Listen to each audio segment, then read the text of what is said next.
হবিগঞ্জ নিউফিল্ড মাঠে সকাল থেকেই লোকে লোকারণ্য। নির্বাচনী জনসভায় অংশ নিতে শনিবার বেলা 11টার কিছু পরে আকাশপথে হবিগঞ্জ আসেন শফিকুর রহমান। জনসভায় অংশ নিয়ে প্রতিশ্রুতি দেন এ অঞ্চলের মৎস্য, বনজ ও খনিজ সম্পদ রক্ষা এবং সুষম ব্যবহারের। জামায়াত আমির বলেন, রাজনীতি যাদের পেশা তারাই চাঁদাবাজির সঙ্গে যুক্ত। জামায়াতের নেতাকর্মীরা পেশা নয়, রাজনীতিকে কর্তব্য মনে করেন। এজন্য চরম দুঃসময়েও দেশ ছেড়ে যায়নি। ক্ষমতায় গেলে জনগণের তহবিল ব্যক্তিগত খাতে খরচ না করারও প্রতিশ্রুতি দেন ডাক্তার শফিকুর রহমান। রাজনীতি আমাদের পেশা নয়, রাজনীতিকে আমরা কর্তব্য হিসাবে নিয়েছি। রাজনীতিকে যারা পেশা হিসাবে নিয়েছে, দুর্নীতি, চাঁদাবাজি, মামলাবাজি, লুণ্ঠন এগুলা তারা করে। এই বাংলাদেশে দেখতে চাই না যে এই বাংলাদেশের চাঁদার জ্বালায় সমস্ত মানুষ অতিষ্ঠ। যদি বাংলাদেশের কোথাও কোনো দুর্বৃত্ত এই অপকর্ম করে, আমি আপনাদেরকে আহ্বান জানাবো, ওকে আপনারা সমুচিত শিক্ষা দেবেন। আমাদের যারা নির্বাচিত হবেন আল্লাহ তাআলার মেহেরবানিতে এবং আপনাদের দোয়া ভালোবাসা বুঝে, তারা প্রতি বছর একবার জনগণের সামনে তাদের আয় ব্যয়ের হিসাব প্রকাশ করতে বাধ্য হবেন।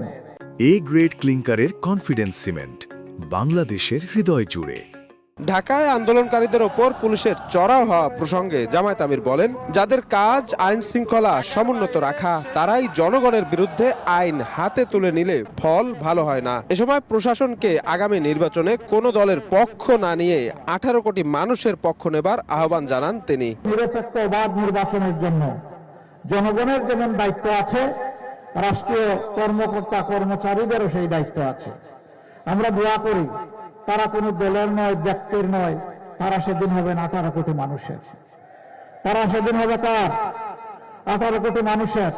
আর আমি ঘোষণা দিচ্ছি, আমি জামাতে ইসলামের বিজয় চাই না, আমি চাই বাংলাদেশের 18 কোটি মানুষের বিজয়। হবিগঞ্জের পর মৌলভীবাজারের কুলাউড়ায় জনসভায় যোগ দেন জামায়াত আমির। বলেন, ক্ষমতায় গেলে চাঁদাবাজি ও দুর্নীতিমুক্ত বাংলাদেশ গড়ে তোলা হবে।